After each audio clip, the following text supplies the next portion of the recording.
dragging off the wrong child, then led the right child in the wrong direction, to a door that wasn't a real door, but rather a piece of scenery for the operetta club.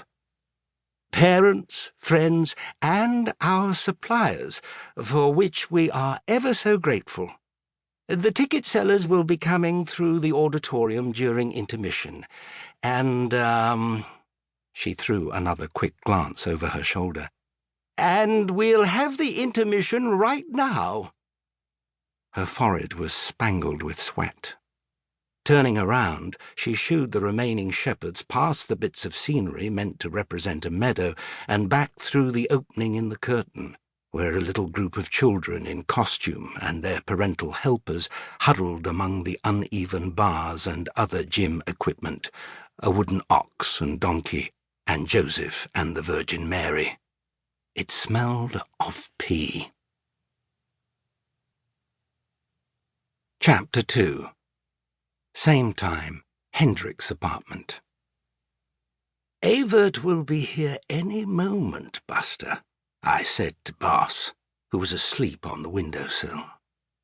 Boss is a fat old tomcat who always twitches one ear when I talk to him to show me he's still alive. Other than that, there's not much animation, except if he hears the word cookie, upon which he hoists himself to his feet and waddles over to me, head cocked to the side, waiting for his cookie. Boss is probably the only feline in the Netherlands to put away a pound of shortbread every week. Normal cats don't eat cookies. Boss doesn't move much, but he still smells pretty bad. I expect it has something to do with his diet. I'm the only one who isn't bothered by his stench. Enjoy basking in here in the warmth while you can, Fatso, because once Evert gets here, I'm putting you out on the balcony. I was looking forward to the arrival of my good friend Evert. Loudmouth, bullshit artist, heart of gold. There's always something for us to grumble about, and always plenty of laughs. And then, the same routine every week. Cocktail, nuts, cheese, sausage, light meal, game of chess, cup of coffee, last one for the road, and a contented goodbye. Chapter 3. Half an hour earlier, at the supermarket.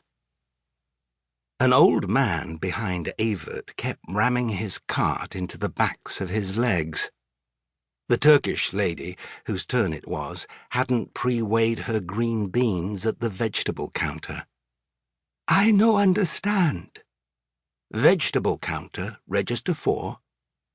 A whining little boy grabbed his mother's arm, causing a jar of apple sauce to fall and shatter. Can I borrow your store card?